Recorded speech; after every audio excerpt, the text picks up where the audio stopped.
Rajko će Zna se da je Branko bio veliki šeret. Ja ću ispričati jednu, dve, tri anegdote Branko. Jedna ratna anegdota je bila, on i Skender se malo muvali oko štaba, korpusa, pa vidio general Rodić da oni imaju dosta slobodnog vremena, pa će on zovnuti Branka, kaže, znaš šta Brančilo, ajde ti dođi ovamo, vidiš preko Une tamo ono selo, ajde skupi ovi moji štablija pa ono oslobodi. Znaš, kaže, pa piše se kasnije o tome ko je oslobodio koje selo, pa može jednog dana i nositi tvoje ime. Kaže, probudiše se u meni odmah Napoleonove strasti, ja pokupi ono malo, uzem nešto oružja, pa pravo pređem na Unu, trebim jednog dječačića, jeli, kaže, kako se ovo selo zove, mami? Pa kaže, Predipolje. Ajde, vrate, nosi kako Predipolje. Trebim ja jednog Ađu sunča, sa onako ko gušter na suncu. Ja njemu Boga, on meni vrati. Kako se ovo selo zove? Kaže, Bogate, otkad ja znam, a i ljudi stari su pričali, zove se Predipolje. Ja malo krenu pa onim svojima, ajmo nazad, čača ga njegov, zamisli izvještaj štabu, Branko Ćopić, oslobodilac Predipolja. Jedna druga anegdota je za vrijeme onih dana kad je ovdje prodirala seksualna revolucija. U časopisu Mladost u Beogradu jedan intervju sa Brankom Ćopićem i pita njega novinar, druže Branko, vi ste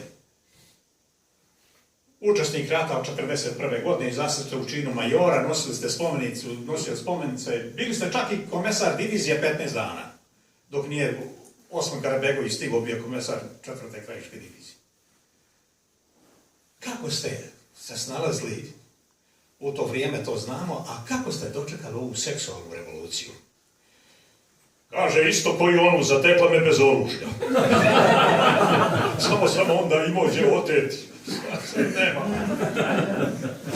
I jedna još anegdota koja se može primijeniti na ovo vrijeme. U neko vrijeme kad su birati delegati, predsjednici opština i skupštinama i tamo, pa su imali po nekoliko zaduženja. Te tamo u radničkom savjetu, ovamo je predsjednik skupštine, a ovdje je skupštinski delegati i tako na nekoliko stolica.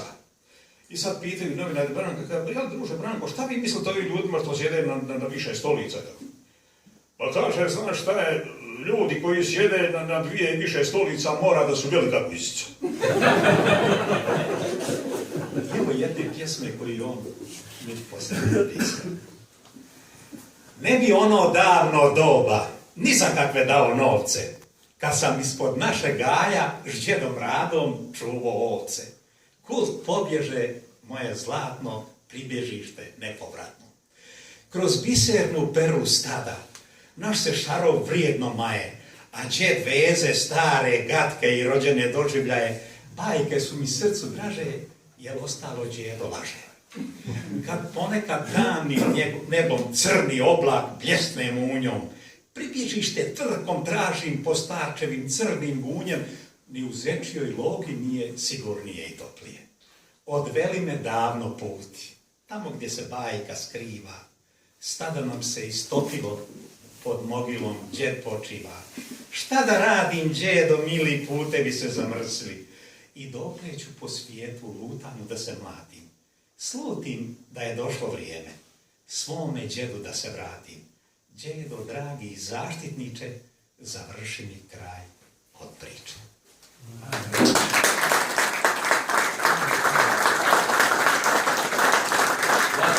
Ja ću mimo programa zamoliti Rajka da nam kaže još jednu svoju pesmu. Ovu najnoviju, ovim natovcima, molim te Rajka. A to je poruko. Neka.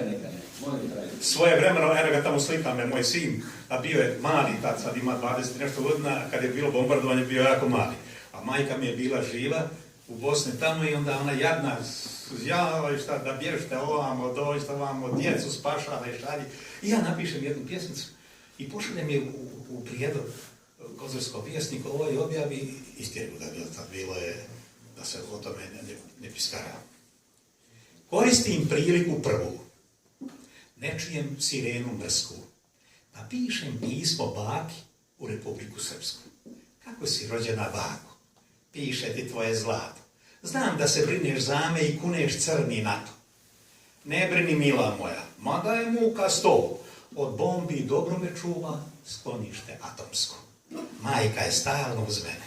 Sa 300 bori se briga. Sumorno vrijeme da skratim, pomaže drugar knjiga. A tata, moj dobri tata, srcu mi nema rađeg. Za hrabrost dade mi zvanje i čin vodnika mlađeg.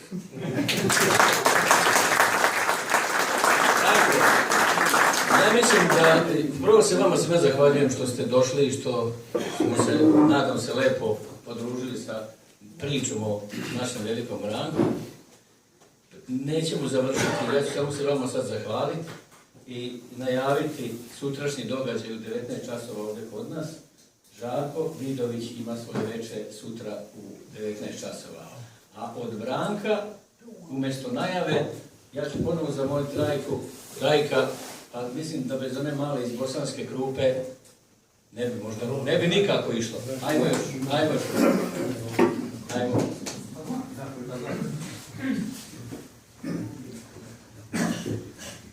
Bilo mi je 12 godina, prvi put sam došao do grada, iz mog sela tihog i dalekog, kad ugleda tebe iznenada, ej, dječačke uspomene glupe, mala moja iz Bosanske Krupe.